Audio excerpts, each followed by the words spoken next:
হলুদ রান্নায় স্বাদ বাড়ায়। আপনি কি জানেন যে হলুদ আপনার স্বাস্থ্যের উপর নেতিবাচক প্রভাব ফেলতে পারে? হলুদ আমাদের রান্নাঘরের একটি গুরুত্বপূর্ণ উপাদান। হলুদের অসাধারণ অনেক গুণাবলী রয়েছে। এই কথাটি সবাই জেনে থাকলেও অনেকেই জানেন না উপকারী এই হলুদ কিভাবে মারাত্মক ক্ষতির কারণ হতে পারে। এই বিষয়টি না জানলে আপনিও হয়তো এই ক্ষতির মধ্যে পড়ে যেতে পারেন।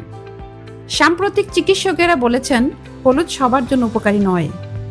কারো ক্ষেত্রে হলুদ উপকারের বদলে মারাত্মক বিপদ ডেকে আনতে পারে। আজকের আলোচনায় থাকছে অতিরিক্ত হলুদ খেলে দেহে কি কি সমস্যা হতে পারে।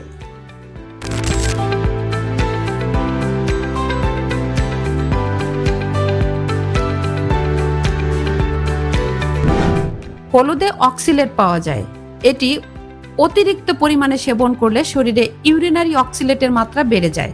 শরীরে অতিরিক্ত পরিমাণে অক্সিলেট ক্যালসিয়ামের সঙ্গে আবদ্ধ হয়ে কিডনিতে পাথর তৈরি করে। তাই যাদের কিডনিতে সমস্যা রয়েছে তারা হলুদকে এড়িয়ে যেতে চেষ্টা করো।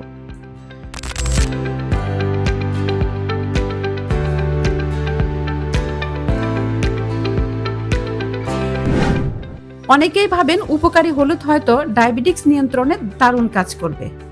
তা কিন্তু মোটেও নয়, কেননা হলুদ রক্তে শর্করার মাত্রা কমায় না, বরং অতিরিক্ত পরিমাণে বাড়িয়ে দেয়।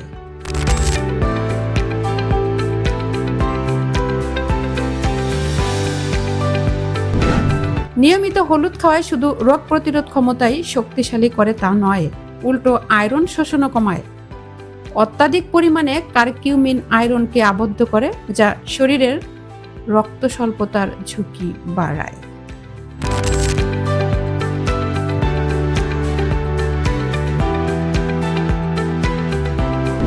যারা প্রচুর পরিমাণে হলুদ খান তাদের মধ্যে অ্যালার্জিক ডার্মাটাইটিসের ঝুঁকি বাড়ে। এ কারণে ত্বকে ঘাম, জ্বালাপোড়া, চুলকানি ও লালচে ভাব বেড়ে যায়। এমনকি ত্বকে ব্রণের সমস্যাও বাড়ে।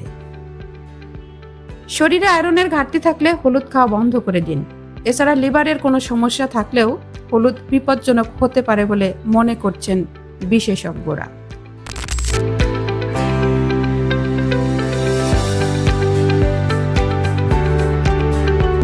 সুতরাং এই এপিসোডে আমরা হলুদের কিছু ক্ষতিকারক প্রভাব সম্পর্কে তুলে ধরার চেষ্টা করছি। রান্নায় হলুদ যেহেতু স্বাদ বাড়ায়, ঠিক তেমনি অতিরিক্ত ব্যবহারে স্বাস্থ্য ঝুঁকি বাড়ায়। তাই খাবারে পরিমাণ মতো হলুদ খাওয়া প্রয়োজন। আপনার সচেতনতাই পারে আপনার পরিবারকে সুস্থ রাখতে। ধন্যবাদ।